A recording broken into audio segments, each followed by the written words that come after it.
La première place, c'est la position de Decathlon au classement des anciennes préférées des Français. Decathlon a d'ailleurs totalement repensé son identité visuelle et stratégique. Je vous en parle dans les actualités.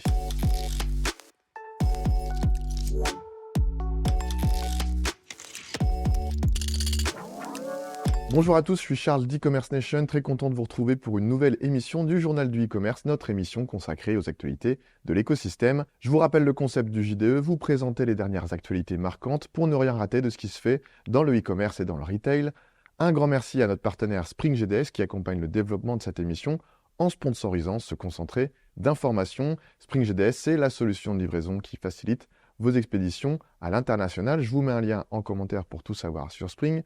Et je vous donne rendez-vous en fin de vidéo avec la rubrique de notre partenaire. Je vous propose d'attaquer dès maintenant l'ensemble des actualités.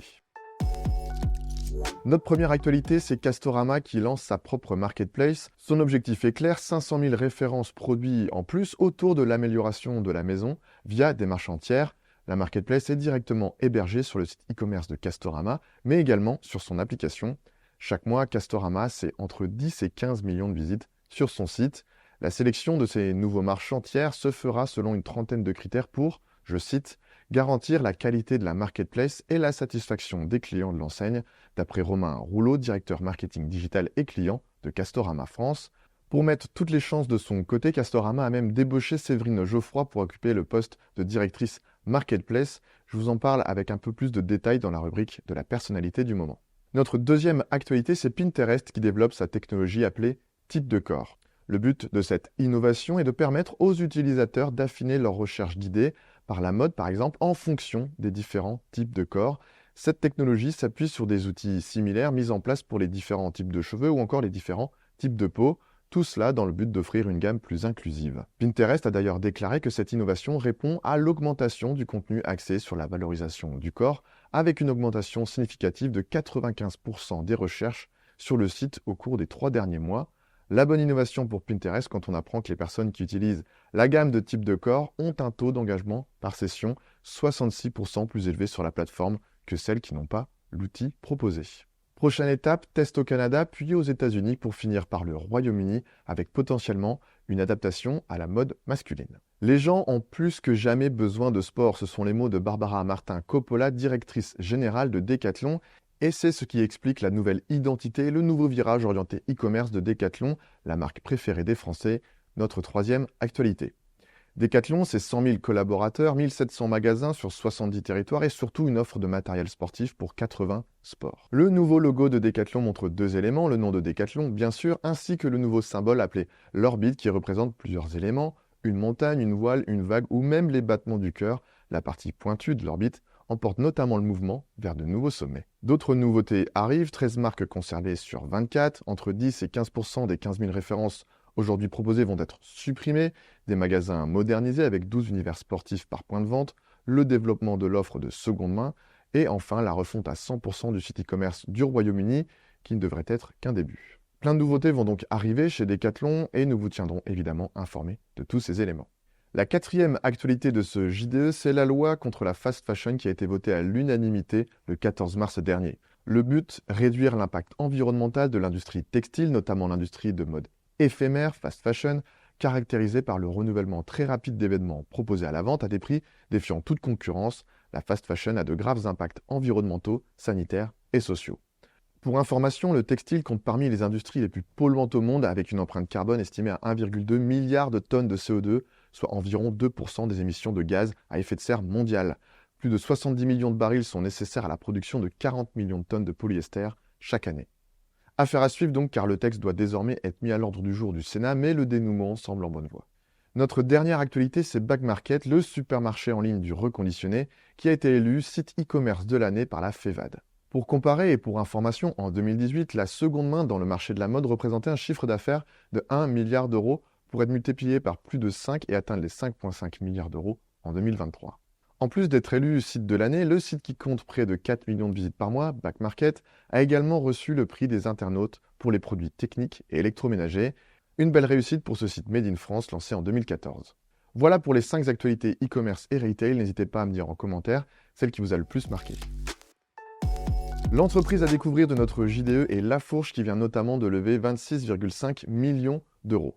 Le magasin bio en ligne compte une communauté de 110 000 personnes qui ont notamment participé à cette levée de fonds à hauteur de 2,5 millions contre 24 millions auprès d'investisseurs professionnels. L'objectif, améliorer les process de livraison à domicile zéro déchet, développer la solution avec coursier et un choix de créneaux horaires pour une livraison sans carton et plus écologique, mais aussi plus économique au regard de l'ensemble du processus d'emballage. La gamme va également être enrichie de 130 produits pour compter un total de 430 références. Lafourche prévoit par conséquent des recrutements, environ 50 d'ici la fin de l'année, pour renforcer son équipe de 310 salariés. Le chiffre d'affaires de la start-up est passé de 30 à 53 millions d'euros entre 2022 et 2023. Tous les voyants sont au vert pour continuer à développer le magasin bio en ligne Lafourche, fondé en 2018. Je voulais annoncer lors des actualités, Séverine Geoffroy a été nommée directrice marketplace de la nouvelle place de marché de Castorama.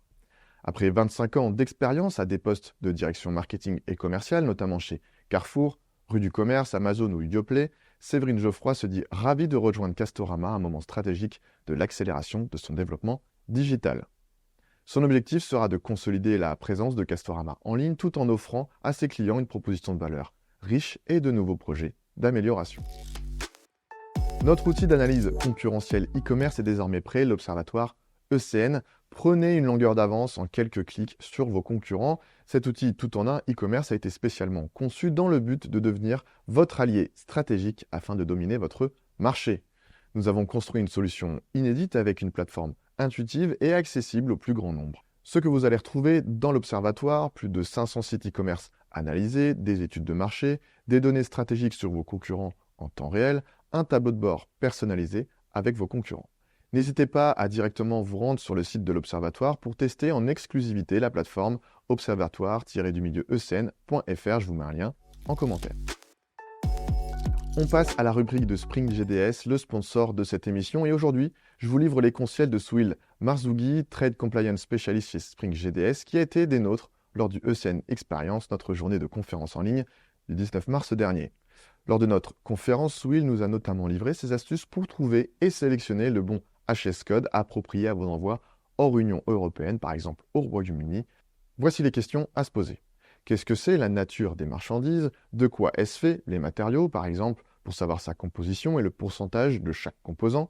Quelles sont ses caractéristiques essentielles? Spécificité de l'article, par exemple pour le textile, sexage du vêtement, la taille, fait main ou non, biologique, etc. Comment ça marche, le type d'énergie, le cas échéant, électrique, solaire, mécanique? Et comment est-il présenté, emballé à la douane? Est-ce que c'est un ensemble, un pack, le nombre d'unités de chacun, etc. Se poser ces questions vous permettra de trouver le bon HS code pour votre envoi, éviter les erreurs et ainsi faire profiter vos clients d'une expérience positive à 100%. Le replay de notre conférence avec Souil est à retrouver sur e-commerce nation, je vous mets un lien en commentaire. Merci à toutes et à tous d'avoir regardé cette nouvelle édition du journal du e-commerce. N'hésitez pas à me dire en commentaire l'actualité qui vous a le plus marqué. Vous pouvez aussi nous dire ce que vous avez pensé de cette vidéo. Nous sommes toujours preneurs de vos retours pour faire évoluer ce format. Si vous avez des actualités intéressantes à nous partager, n'hésitez pas à les poster en commentaire de cette vidéo ou à prendre contact avec un membre de notre équipe. Notre objectif sera de relayer vos actualités directement lors du JDE. Je vous donne rendez-vous dès le mois prochain pour un nouvel épisode du journal du e-commerce. À bientôt, salut!